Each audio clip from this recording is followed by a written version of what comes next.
Good evening, welcome to a new blog. আজ সুন্দরভাবে সেজে গুজে এসেছি একটা জায়গায়। বাড়ি থেকে কোনো ব্লগ করিনি, কিচ্ছু দেখাইনি, ভেবেছিলাম করবো না, কিন্তু এখন ইচ্ছা হলো। কোথায় এসেছে দেখো, আশা করি বুঝতেই পারছো এটা কোথায় এসেছে। ওপরে লেখা জয় মা শ্যামসুন্দরী। হ্যাঁ, আমরা এসেছি শ্যামসুন্দরীর মন্দিরে। চলো আগে যাওয়া যাক। মোটামুটি এখান থেকে গেটটা শুরু, গেটের সামনে থেকেই ভিড়। জানি না মাকে দেখা যাচ্ছে কি না, এখানে দেখা যাচ্ছে না, আসলে আসিনি আমি বলতে পারবো না। এই যে আমার চাঁদ আর চাঁদের বাবা।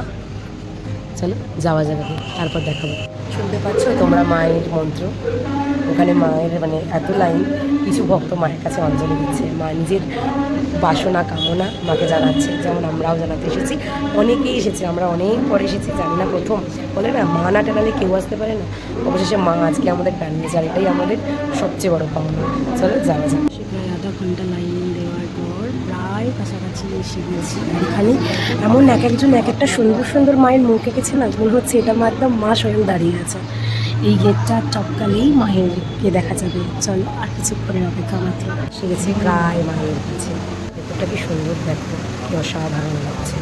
পুরো একদম আগেকার জমিদারের বাড়ির মতো আদলে, জমিদার বাড়ির আদলে তৈরি। আর ঝাড়বাতিরা তো জাস্ট আমি প্রেমে পড়ে গেছি।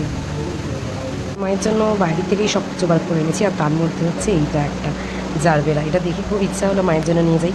রিকোয়েস্ট করবো, জানি না মাকে দেবে কিনা, রিকোয়েস্ট করবো মায়ের চুলে দেওয়ার জন্য। চলো যাওয়া যাক। হচ্ছে আমার সেই প্রতীক্ষার অবসান ঘটছে। আমি এবার দেখবো আমার মায়ের মুখখানা। ঠাকুরমশাই একটু সাইড দিন, একটু মায়ের মুখখানা দেখি। আর এই যে আমার মা, জয় মা শ্যামসুন্দরী।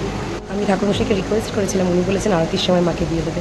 আশা করবো মা আমার ছেলের আনা এই ফুলটা তোমার মাথায় একটু স্থান নেবে। তুমি আমাদের সবাইকে ভালো রাখবে, সকলের মঙ্গল করবে। তুমি করুণাময়ী, তোমাকে আর কি বলবো, তোমার অজানা কিছুই নেই। তুমি সবাইকে ভালো রেখো, নিজে ভালো থেকো, সবাইকে ভালো থেকো। জয় মা শ্যামসুন্দরী।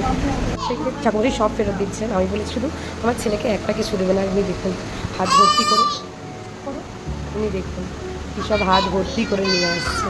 আমি শুধু ওনাকে বলেছিলাম, আমার ছেলে ব্যাগ চেয়েছে বলে ব্যাগটাও দিয়ে দিয়েছে। ফাইনালি পুজো দেওয়া কমপ্লিট। এবার সে বৃষ্টি, আকাশে অবস্থা খারাপ ছিল, ইচ্ছা থাকলেও যাওয়ার ইচ্ছা ছিল, কিন্তু আর রিস্ক নিলাম না, আর বাকলই করেছি। ও জাস্ট গাড়িটা বুক করেছে, দেখো এখানে না বাচ্চা দেখেছো, হাওড়া বাস যাচ্ছে এখানে। যাই হোক, যেটা বলছিলাম, হ্যাঁ আমরা হেঁটেই চলে আসতে পারবো। তো জাস্ট গাড়িটা বুক করেছি, আর তারপরে বৃষ্টি শুরু হয়েছে। এটা আমাদের বেস্ট ডিসিশন ছিল হয়তো আজকে। ঘোরা হলো না, মনটা অবশ্যই খারাপ।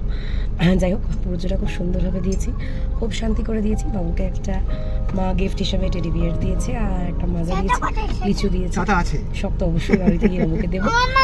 আর এই যে এখন ছাতা নিয়ে ব্যস্ত হয়ে পড়েছে। চলো আজকে একটা খুব সুন্দর সন্ধ্যে কাটালাম।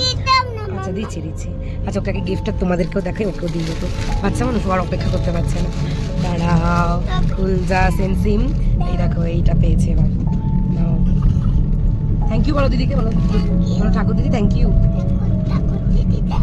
ঠাকুর দিদি হচ্ছে শ্যামসুন্দরী মা, বোনের মতো। তো মানে বোনের মতো মিনস একটা বাচ্চা মেয়ে, তো দিদি হিসেবেই আমরা পরিচয় দিয়েছি, বাচ্চাকে যতটা সহজ করা যায়। তো যাই হোক, এই ছিল আজকে দিনটা, খুব সুন্দর সন্ধ্যাটা কাটালাম। তো তাড়াতাড়ি এবার বাড়ি যাওয়া যাক, বাকি প্ল্যানগুলো ভেস্তে গেল এই আর কি। তো ঠিক আছে, কোনো ব্যাপার না। চলো সবাই ভালো থেকো, সুস্থ থেকো, আর একটু বৃষ্টি হোক, ঠান্ডাটা একটু পড়ুক, এই গরমটা আর থাকা যাচ্ছে না, তাই না? চলো bye bye, good night, see you.